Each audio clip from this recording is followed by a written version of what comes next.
Okay, everyone, welcome to the self-care concept map tutorial.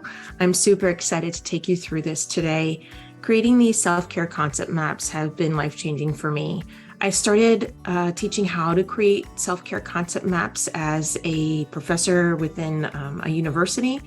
It was really important to me that nursing students had the ability and understanding of how to practice self-care throughout their education and to have something tangible that they could come back to for accountability, to make sure that they remembered and understood exactly what drives their self-care needs. And so this activity is something that's near and dear to my heart, and I hope that it's really helpful for you too. So when creating any type of concept map, you want to create your first bubble, which is your bubble in the middle. Now, concept maps can be created any way that you want. My very first concept map that I ever created several years ago was actually on sticky notes. And I stuck those things up on the wall, and that's how I was able to really make those connections. Since then, I've done it on pen and paper. I have done it on whiteboard like this. I've done it in several different ways. I'm going to show you how to do this through the whiteboard today, because this is a really great way to show in the virtual environment. Okay, so your very first circle is going to be what your map is really going to be about, your very big idea. Now, a big idea is self-care. Now, when I think about self-care, what drives my self-care? What makes me happy? And I want to put those things right around this self-care bubble, okay? So I think about like larger concepts. And for me, it's family time. Family time is really important to me. And I know that when I have my family time, I have really great feelings of self-care. Something else that's really important to me is, I would say, exercise. Exercise is super important to me.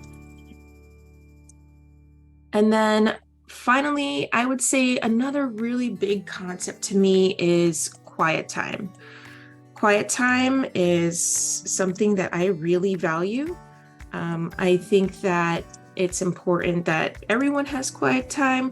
However, that's just me. That's just what drives my self-care. And so I want to put that there as part of what is really big concept for my self-care routine. So now I'm going to take some lines, and I'm going to go ahead and draw them from self-care to exercise. So this is the first part of creating the concept map. Awesome. I'm super excited. I have my big concepts, but I'm not done yet because I don't really see anything here, or I can't really grasp how exactly I'm going to practice this. I want to be sure that when I practice self-care, it's meaningful time, that there is something that I'm doing that's really important to me. So I'm going to break these concepts down a little bit further. I'm going to take my family time first. Now with family time, when I think about family time, I think about a couple of things.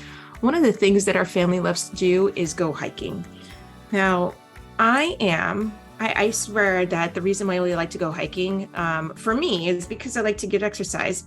But I swear for my family, it's because they love to watch me, simply because I am that person who will trip over the smallest rock. And so I swear that's the only reason why they go with me.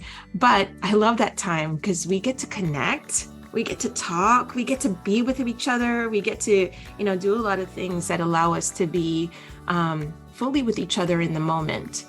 Another thing that we love to do as a family is we love to go camping. Big thing. We love camping. I know that, camping, you either love it or hate it. I should say glamping. Although I do sleep in tents, but I also like to sleep in a trailer. So, okay, camping / glamping, we'll call that. But I love to be out in the wilderness with the kids and with the husband, and it's just really great time together. And the other piece of family time that we love to do is watch movies. Our family loves comedies, and we love watching comedies in the movie theater. And I have to say that sometimes I'm slightly embarrassed because my husband and kids are that family that will clap after the movie, like a slow clap, and then it gets really big, and then everybody's looking, and then I'm there. So yeah, those are the things that drive my family time. Now, when I think about exercise, I'm going to be totally honest. I don't love to lift weights. I don't like to do HIIT exercises. The only real thing I love to do is run. And it's not even a run, it's a walk jog, but I'm going to call it running because that's going to make me feel better right now. And I love to go running. I love to go running with my dogs. What's funny is that one of my dogs is about 105 pounds. The other one is 75. So honestly, they probably take me running. I don't take them running. They take me running. And it's great. I love that exercise. When I think about quiet time, there's a couple of things that I think about. The first thing is my time for devotional. Devotional to me in my life is extremely important. And so I want to place that on there because I know that is what's important to me. So time for devotional. Now, devotional to me looks like a couple different things. It could be just, being able to reflect and then also just listen and hear and understand and be able to have that connection with my God in the moment. Another piece of quiet time, I love to take care of myself, and I try to do so, even though I don't do so enough. I try to relax, and I try to go and get a massage every once in a while. And I really enjoy that because it gives me that physical ability to relax, but also quiet time for a good 55 minutes. And then the other thing that I really love as part of my quiet time, and I'll explain this in a minute, is my date nights with my husband. We still love to date each other. And the reason why I call that quiet time is because we have 5 children, 4 teenagers that live in the house, 1 child who is away at college. And so anything that just focuses on us is quiet time to us, and it's very much so quiet time to me. And so when we talk about quiet time, that's what I love. So this is great. I'm starting to see the different things that are really creating my drive for self-care. Now, I'm going to go even further in this. I'm going to look at the family time, the hiking, the camping, the movies, the devotional, the massage and date night for quiet time, and then the exercise for running. Do I see there connections in between any of these concepts? And honestly, I do. Now, when I think about these connections, I'm going to change the color here. Let's talk about hiking. Hiking is a form of exercise, so I know that not only does hiking meet my need for family time, it also meets my need for exercise time as well. Now, when we go camping, I will tell you, we always try to find a spot where we are near a lake, or we could, go on hiking trails. That's really important to us. So our hiking is actually related to camping as well. Also, there is good connection between my desire to exercise and my family time. We love to do this all together. So now I'm seeing connections between larger concepts and smaller concepts. Now, when I think about, running, I think about what I do during running. And I could tell you that for some reason, I solve 75 problems while I'm running. And that's because I have quiet time. I love to think. Whether or not there is music blasting in my ears, I love to think, and my mind goes, and I love it. And so it actually drives my need for quiet time. And it also drives my need for devotional, because oftentimes when I am blasting music, it's actually Christian contemporary music, because that's what I love. That's what's important to me. And I love to blast it. And then I have that time for devotional many times. So I hit that during the running time. Let's see. Honestly, on our date nights, I'll tell you that one of the things that we like to do is we like to go first on a massage. And then we like to go out to dinner or to a movie together and just, be able to talk and reflect.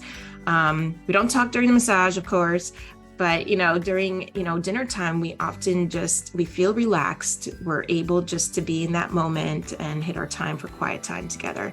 So I'm just going to put the date night and massage. Now, this is awesome. I'm now seeing these connections between all of this. And there's still more connections that need to be made. Because I can sit here and say that I want to go camping more and I want my family time more and I want to exercise more and all that. However, if I don't set my boundaries and keep my communication well and going, then I'm not going to be able to hit these. I'm not going to be able to meet my needs for self-care. Now, when we talk about the things that are most important to me, what I realize, look how many connections are with exercise and running. There are so many points of connection here, right? So I'm going to say that what I need to do more is I need to go on runs. That is something that I can absolutely make time for myself every single week, maybe a couple of times a week, hopefully. That will give me that time for exercise, that will give me that time for devotional if I need it, give me that quiet time. So right here, I'm going to put that I'm going to prioritize running. I will prioritize, if I can spell it, prioritize running. Another connection I see, look at how many connections are here with family time to exercise, and then the family time to the camping and hiking, and then how camping is connected to hiking and hiking is connected to exercise. So I see something going on over here as well, lots of connections going on over here.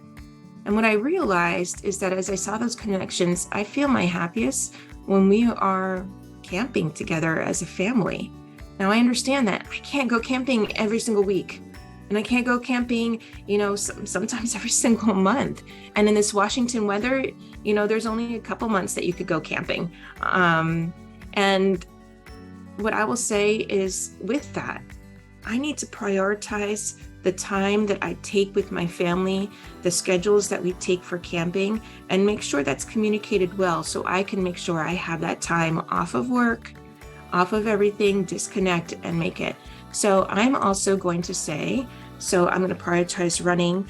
I'm going to say weekly here, and I am going to prioritize scheduling camping trips.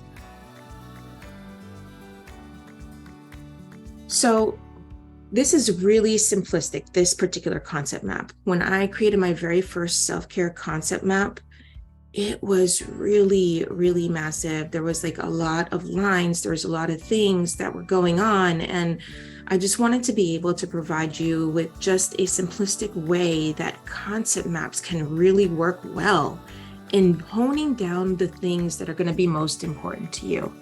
Now, it's great to identify what's important to you. It's also great to be able to communicate what's important to you, because when we can communicate that, then we can prioritize that, and we can have ourselves and others hold us accountable for making sure that we take good self-care time. So that being said, I really hope that this concept map was helpful for you to be able to identify the things that really, really are meaningful to you in the moment, as far as self-care goes. And I am so excited to learn a little bit more about your self-care concept maps too.